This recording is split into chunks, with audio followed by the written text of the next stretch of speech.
मी तर गणपतीत महाप्रसादाला ही वांगी खाल्ली होती.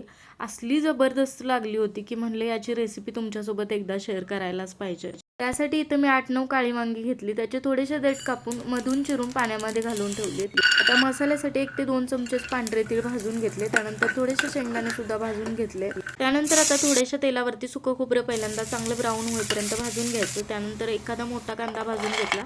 1-2 हिरव्या मिरच्या सुद्धा कांद्यासोबत भाजून घेतल्या. शेंगदाण्यांची मात्र साल काढून घ्यायची. आता यामध्येच मी अजून 4-5 काजू, मुठभर कोथिंबीर, आलं, लसूण, थोडीशी चिंच, तिखट आणि मीठ घालून चांगलं बारीक वाटून घेतलं. आता मसाले वांगी बनवतोय तर तेल थोडंसं जास्त घातलं मी. तेल गरम झालं की यामध्ये जिरे, तयार करून घेतलेलं वाटण, लगेचच चिरून घेतलेली वांगी घालायची. मगाशी मसाला वाटताना मी चटणीने मीठ घातलंच होतं, तरी सुद्धा वांग्यांना अजून चव येण्यासाठी वरून थोडंसं मीठ आणि चटणी आणि वरून थोडासा गरम मसाला घातला.